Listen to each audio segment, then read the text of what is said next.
also like to thank Brother Scott and the American Think Tank for inviting me here and to allow me to speak before our people on today. And I would like to let you know a little bit about myself. I am from Petersburg, Virginia, born and raised in Petersburg, Virginia. I actually been studying our history for 40 years. I'm planning on traveling around the country and speak to our people in mass numbers because we don't know our history. What I don't do is I don't give us the regurgitation of our history, the things that we hear all the time that have been misconstrued. You're not going to misconstrue anything any longer with our history. In the United States today, it's safe to say there's approximately only 100 people that actually know our history, that are really studying the history. So we have to get into that. Excuse me, because I had my shoes on. Let me change shoes. I'm so sorry. All right, so before we get started, everyone please take your phones out and turn them off, because you know how that goes. It would not be good, phones ringing, and I have to make sure that I'm the first to do that. Turn those phones off, y'all don't mind. Thank you very much, I appreciate that. Today, what we're going to be talking about is the history of Florida and Jacksonville, the black contribution to their story. Why their story? Because they have rewritten history. No longer is it history, it's his story. So we're going to reinsert us back in the story. It was my queen who said, why don't you do a presentation on Florida and Jacksonville? And I said, makes a lot of sense. So I'm going to incorporate Jacksonville into the story. Everybody ready? All right. Stay on this side. I'm going to stay on this side so I don't walk in front of the screen. All right. Many of you might have seen this picture before. The first time I heard about this was Hidden Colors. Now, I wasn't surprised because there are so many things in our history that many people have never heard of. There are many things in our history that have been told to us through our ancestors. There's a very good book called Weevils in the Wheat. And in 1929, during the Great Depression, what actually took place is there were people that went around the country, there were journalists that were unemployed during the Great Depression who interviewed the living slaves.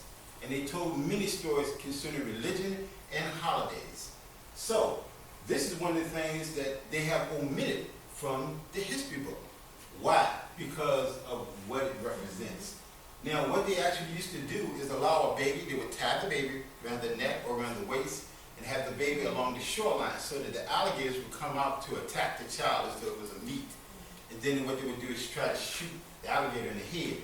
Now, there's a round circle about the size of a quarter on the top skull of the alligator. They would shoot the alligator into the head.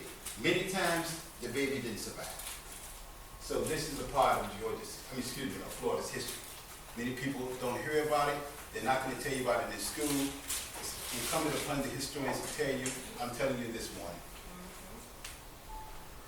A brief history of Jacksonville and Florida. Now, I'd like to thank Brother Scott because he sent me a lot of information. This presentation is actually 32 frames. 32 frames take a lot of time. It was just so much. So I tried to get as much in that I could get in, but there's a lot of things that's tied in with American history that is tied into Florida, and we'll be getting into some of that. Okay, as you can see, I'm not going to read it because most of you can read it, and at the bottom it's telling you a little bit about it. Now, as you read it, I'll tell you a little bit about what you read as well. Now, the Spanish are the ones who are credited with the founding of Florida. It must be stated, the first inhabitants on this continent were people of color. They came across the Bering Strait. These people were called Erawak Haitians. They were called Erawak Haitians. That's A-R-A-W-A-K. The Erawak Haitians were the first ones that came here. They are derogatorily called today Indians. Indians. Now, the lie we've been taught in school is that Indian is a word that came from Christopher Columbus because he was searching for a new route to India. No, he was not. Christopher Columbus was a slave runner. In 1482, 10 years prior to 1492, he actually was transporting slaves. The Nina, the Pinta, and Santa Maria were slave ships. This is fact. Now, there's a book that came before Columbus that goes into all the details. That's by Dr. Ivan Van Sertima. It is a classic book. It goes into all the details concerning Columbus coming to this hemisphere. And he actually came to this hemisphere 4 trips. 1492, 1498. One of the governors of this great state right here, Governor Richard Keith Call. As you can see, his birth year and the year in which he died. As you can see, we'll be getting to him a little bit. Right here. He was born in Prince George, Virginia, which is not far from me. Prince George is approximately, I would say about 8 or 9 miles away from where I actually reside. It is a very popular area, especially for those who know our history in Virginia, because the majority of the enslavement of our people transpired coming through Virginia. Matter of fact, Petersburg, Virginia is where the majority of our history in this country comes from. More of our history in the United States is in Petersburg, Virginia than any city in the United States. Find time to come there, but you have to find the right people who can tell you the story about what transpired in Petersburg that spread throughout the United States, particularly in the South. He was a brigadier general, as you can see, and he was a part of the Seminole War. Now, there were actually 3 Seminole Wars, and I'm going to touch on the Seminole Wars a little bit, especially the second one. There's a very special reason I'm going to touch on the second one, because it has something to do with a very famous person from this state. 2 plantations. Now, again, this is about Call, Governor Call. This is about Governor Call. He had 2 plantations. One is the Grove Plantation, where he had approximately 100 slaves, and the Orchard Pond Plantation. 8,000 acres. He was the 4th and 6th governor of this state. Excuse me. All right, so a letter in 1861, persons, where is that? What is that?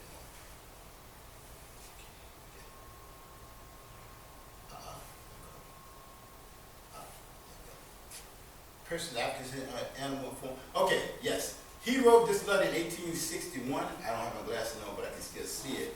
And it was talking about how we were like animals and a form of man, Now, in the United States Constitution, everyone has heard of the 3/5 compromise, but the thing about the 3/5 compromise, they haven't told you in detail what it really entails. So I'm going to tell you what it really entails. The reason why it says 3/5 of a human, because they said 2/5 was animal. That's where your evolution story comes from. No man evolved from ape. That's not true. So this Charles Darwin in the evolution didn't happen. So that's a fallacy. So we roll with that because that's what we've been indoctrinated with the school systems. This is one of the reasons why it's so imperative that we learn our history, teach it at home, tell our children if need be, bring it up in the classroom. Don't become belligerent, disrespectful toward the teacher, but where I've learned based on what my father has taught me, based on what my elders have taught me, this, as me and the sister right here was talking about earlier, yet another myth is, well, George Washington was the first president of the United States. No, he was not. It was John Hanson, a black man. Long story, can't get into it, but he was the first president. How can we prove it? I just dropped this one little nugget, and I'm going to get off of it.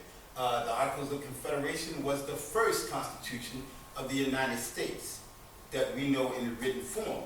The first constitution that we know of that was not written was written by the Iroquois people, who were yet again black people, better known as the Erawak Haitians, but they changed into Indians. Got it?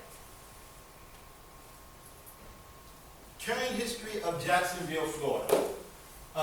885 square miles is how wide and long width this state is. It is one of the southernmost states there is. Of course, Texas as well, when you look at the whole continent of the United States. It's the closest one to the equator. That's one of the reasons why we don't really have a winter here.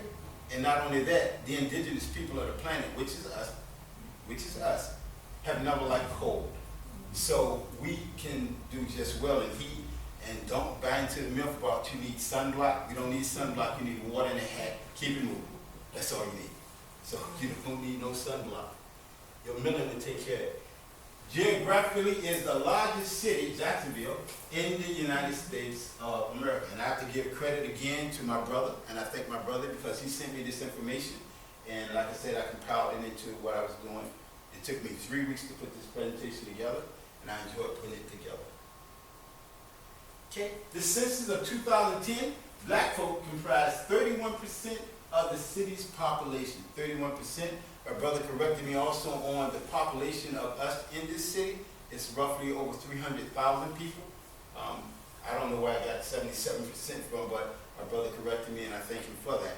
So it's roughly 31%, 300,000 plus of our people here in this city of Jacksonville.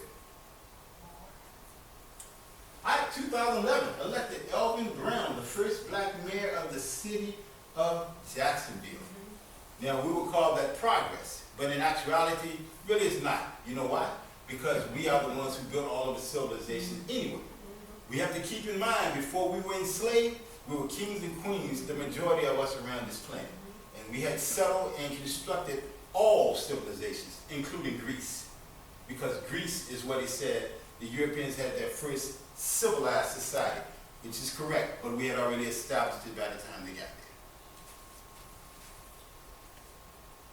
Forbes ranked 2001 the top technology cities for jobs in the United States was right here in Jacksonville, Florida. I did not know that. Yes. So that's a good thing. That's a very good thing. And we need to get into technology because what? Everyone has smartphones. Everyone has a tablet. You have a computer. And even in elementary school, I know I saw children in elementary school with iPhones. And they FaceTime. I guess the babysitter. I'm not exactly sure who they were FaceTiming, but they were FaceTiming walking down the hall. And I'm like, wow, elementary school, and they got a FaceTime phone. Okay, very interesting. So technology is very important, and we need to know about this technology and the advancements in technology because there is much about these phones and tablets we don't know about. As a matter of fact, I found out when I was working on my bachelor's at Virginia State University that the one who came up with the idea of the Kindle was a black woman. And she simply was looking out the window, saw a young white guy walking with a backpack full of books, came up with the concept, why don't I put some type of gadget together we can download books? And then her idea was stolen. Trail of Tears, probably heard of it, 1836. 1836. Now, Andrew Jackson, President Andrew Jackson, who was also the first territorial governor of the state of Florida, was a bigot, and he hated people of color, even though he was a mulatto himself. Now, for those who say there have never been any presidents before Obama, the first mulatto, first black president, here's something you can ponder on. During slavery, when all this rape was taking place, you mean to tell me there was no pregnancies also taking place? There was no spermicide, there was no condoms, there was no birth control pill. So you raping these sisters and little girls every day, and there were no children. Does that make sense? And they were passing. Now, the word passing is not a word we use anymore. Those of us that are 50 and older should remember the word passing. There are people to this very day that are passing. As a matter of fact, if you look at a man by the name of Ralph White, Ralph White was black. He was in the NAACP back in the early 20th century. He looked so white, he joined the Klan to find out what the Klan was doing to us as a people. When they found out that he was mulatto, they went to hang him. He had just got out. There's still many people don't believe everyone you see as white. They mix. They just tell you about that white side. It's called passing. So Andrew Jackson was yet one of them. He hated his blackness, and he took it out on our people, his people, in the Trail of Tears. So the Indian Removal Act of 1830, that was President Andrew Jackson. Andrew Jackson was friends with Carl. Remember, Carl was the 4th and 6th governor, and Jackson was the first territorial governor of the state of Florida. So they were friends, and so they were doing everything they could to the detriment of people of color. And he, again, was passing. Now the Seminoles. Now we have to understand something about these names. These names, Seminoles and Creek and Chickasaw, and we have all these different names. Well, the European gave us these names. We have to understand that. But again, the most credible source is Dr. Adam Van Sertima, who spent a lot of his time researching the information of who we were as a people. And based off of his research, which is still being used to this day, again, the oldest name we know of our people that came here across the Bering Strait was the Erawak Haitians. Now, the first ones we know that came to this hemisphere that was traveling, that would be Abubakar II from Mali in 1311 AD. Now, Boubacar II brought over 200 ships and over 2,000 people, and they settled down in Central and South America. So the name that we have for this nation, which is America, is after Amerigo Vespucci, who was an Italian. Now, here's the irony with this Columbus and Amerigo Vespucci. Neither one of them never stepped on this soil. How do you name a country after a person who never stepped on this soil? And who named it? A man by the name of Martin Waldenseemüller. He was a German map maker. In 1507, he named this land America. So it was named America in honor of Amerigo Vespucci. And now Amerigo Vespucci is the one who named Venezuela. He named it Venezuela because he said it reminded him of Venice in Italy, because you know you have the streets of water and the gondola that you see the guy in the stick. Yeah, so he said it reminded him of that. So thus he named that area that he went to Venezuela. So Christopher Columbus, he was friends with Amerigo Vespucci. But again, neither one actually stepped on this soil. But Columbus' name is tied in with America because he's credited again with the discovering of America. But I already told you, he didn't discover it because he never got it. He went as far as Hispaniola, Cuba, and along what you call Central America and South America, and he came back. Then in 1498, he made his last voyage, and when he returned, Queen Isabella had him in prison. Why? Because he said he would bring her back gold, and he did. So the origin of the name, the Trail of Tears. Why is it called the Trail of Tears? Because many of our ancestors perished. Now, the European, especially in America, then and to this day, has never had any type of morality or inhumane feelings for the majority of us as a people. So when our ancestors, especially those that were old, sickly, when they died, they actually left them right on the side of the roads, the dirt roads. They were not allowed to bury them. Because one of the things that our ancestors did, they would actually build like a shrine. It was on sticks, and they would wrap you in a certain fashion, and they believed that the spirits would ascend up. So they didn't bury you under the ground, they buried you above the ground. And there are still sacred places to this very day in this country where our ancestors do that. So those people that you see today that are white, look white and call themselves Indians, they're not Indians. Those are white people. And we're going to get into who they are shortly. Okay, the Cherokee Removal Act, which is 1838, as you can see, thus estimated at 6,000. Now these 5 tribes, the 5 civilized tribes, very important to our history, and we're about to touch on that in just a second. Right here, there we go. Cherokee, Choctaw, the Creek, the Chickasaw, and the Seminole. Now the Seminole is a word because it was created because they broke off from the Cherokee, I believe it was. And that being the case, what happened was they were considered runaways. They refused to be enslaved. They refused to go to a reservation. So they broke off and they came down into what we call Florida. One of the things they don't tell you about our history is if you ever hear about Harriet Tubman and all of those, when they escaped from slavery, they went north. They didn't tell you a lot of them came down into Florida. Why? Heat is 1. 2, we were there. Look at all those people. What do you notice about them? They all look colored. You're not going to find a picture of anyone that's not original, indigenous to this land, that don't look like that. That's what the originals look like. So that was us. That was us as a people. And of course, this is a depiction of Osceola. And we'll get to Osceola momentarily.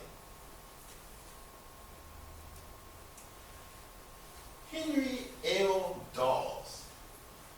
Many of us don't know this man, but we should know this man. We're about to know this man right now.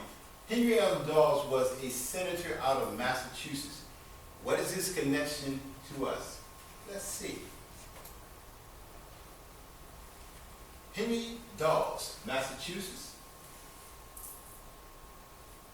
He was also known as the General Elect Act. You'll find out about the Dawes Act in a moment, more about the particulars of it. And the tribal road registration. What they did is they created what was called the Dawes Rolls. Dawes said that anyone that was indigenous to this land, wherever they may be, had the right to have land. So they started parceling out the land to the original people. When the whites of America found out what was taking place, they started paying $5 under the table to have their names placed on the rolls, the tribal rolls, or the Dawes rolls. So they were passing off as the indigenous people of the land. So to this very day, those that you see on TV that are white are not the original. They found out a way to go under the table, pay this $5, and become known as the $5 Indian. The $5 Indian. Now, 1893 President Grover Cleveland, who was the only president who was not elected simultaneously, but he had a 4-year term, then there was a break, and he was back in there again. Now, he came up with also ways to indoctrinate the indigenous people. One of the things he did is he abolished the tribal governments. And the reason why he abolished the tribal governments because he wanted them to assimilate or conform into American society. So once they gave us this land, and those of us that understood the importance of the land, we now have to find a way to indoctrinate them and still make a profit from them. But those of us that were indigenous to this land understood the plan, so they started constructing their own written documents about what would take place with them as a people. One of the things that they did, they made sure that their children would not be adopted by them or attend their schools. So Grover Cleveland tried to get around that, tried to circumvent what's taking place.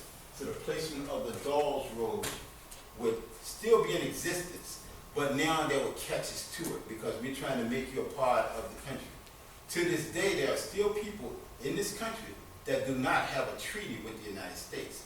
The Seminoles are one, the Gullah people off of South Carolina is yet another. And people don't know about the Gullah people or the fact that these Seminole people do not have a real document of surrender or treaty with the United States.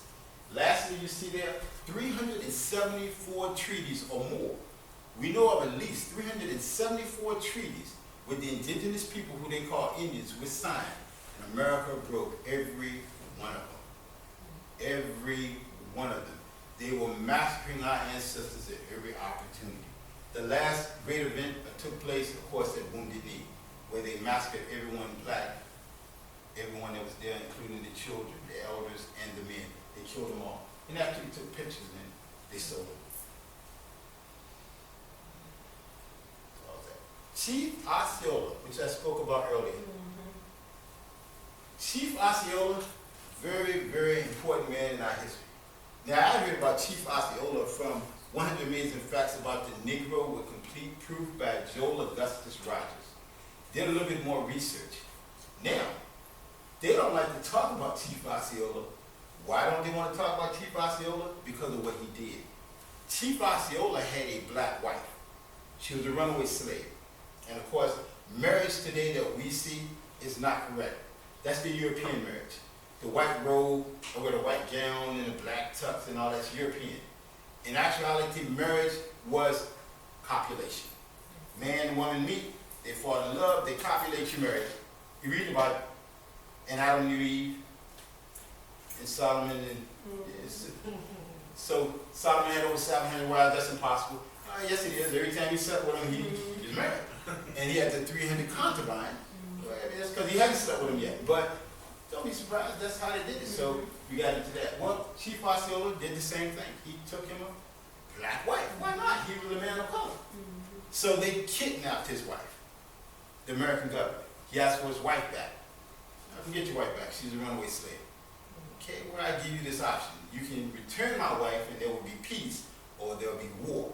Now, the war is going to start with whoever come into my territory that is white.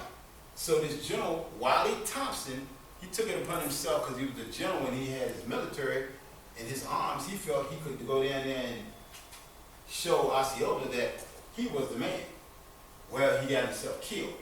Now, based off the evidence, his head was decapitated and shipped to Washington, D.C. Thus started the Second Seminole War, which lasted over 6 years. and they never did really defeat Osceola or the Seminole Nation. But what they did do, because this is what America does, they waved the white flag, and then Osceola sat down with a delegation of them, and they took him prison. And he never returned his freedom because, of course, he died under them. And there's the plaque of General Wiley Thompson. As you can see right there, it's in Georgia. And right there, you see where he was born at, September the 25th, 1781. In his greatest era, he ran up on a brother that won't have him that because he took his wife. And he didn't play that, and so the rest of the day is history. All they had to do was return the wife. But this is what happened with Chief Osceola. And we're going to get to yet another very significant person in our history, thanks to my brother. He sent me some information, very important, that also ties in with Florida. Rosewood, Florida. And I know most of you have heard of this. Now, in the United States, there have been three prominent spots in our history where we prospered. I mean, really prospered. Durham, North Carolina, Tulsa, Oklahoma, and Rosewood, Florida. So, January the 1st through January the 7th, 1923 would be the Rosewood event. There was a lot of jealousy when we prospered. They don't like that. To this day, they still don't like it. One of the things I tell people all the time about us as a people, the majority of us don't even know that all the money in the banks really belong to people of color. How can I say that? Well, hold on. If we were the ones enslaved for 246 years and we produced all the goods and you received all that revenue, isn't that our money? So we're borrowing money that belongs to us with interest. Is something wrong with this story? We had economic development back there. He can tell us about it. My brother surely can tell you. So we're borrowing our own money from our ancestors. We crazy. But January the 1st through January the 7th, 1923, we had that incident down here in Rosewood, and we're going to touch on this incident right here. The official death toll was listed as 6 blacks and 2 whites. Some survivors state 27 blacks and another say 150. Now, here's the one thing about events like this in our history, we'll never know. You know why we'll never know? Because they purposely destroy things that prove what actually happened. But it's safe to say 150 victims because 1 or 2 is not enough. You got to kill a lot. So when I first saw the 6 blacks and 2 whites, I said, really? 6 days and only 6 people killed? I'm not quite buying that. That doesn't quite make a whole lot of sense. So Florida